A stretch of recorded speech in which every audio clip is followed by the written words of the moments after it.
आज आपण पालकपुरीची रेसिपी बघणार आहोत। तुम्ही म्हणाले यात नवीन काय? पालकपुरी तर आम्हालाही बनवता येते। हो, पण मी इथे एक ट्रिक वापरली आहे।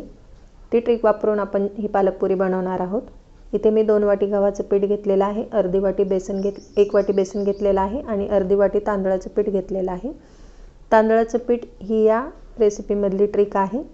त्याच्यामध्ये मीठ आणि हळद घालून हे पीठ मिक्स करून घेतलेलं आहे।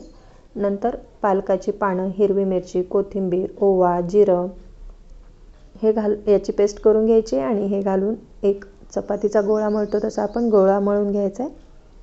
हाताला तेल लावून याचे छोटे छोटे गोळे करून घ्यायचे किंवा एक मोठी चपाती लाटून तुम्ही झाकणाच्या मदतीने किंवा वाटीच्या मदतीने त्याच्या पुऱ्या गोल आकाराच्या पुऱ्या करून घेऊ शकता।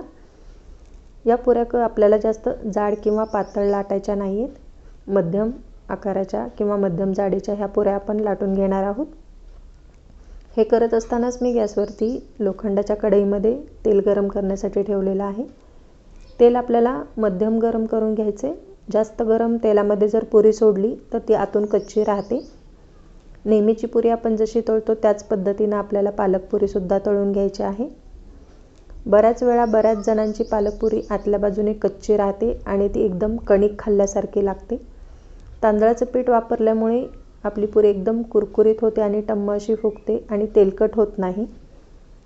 त्यामुळे तांदळाचं पीठ वापरून तुम्ही अशा प्रकारच्या पुऱ्या एकदा करून बघा। ही पुरी तुम्ही दही, सॉस किंवा नारळाच्या चटणीसोबत खाऊ शकता।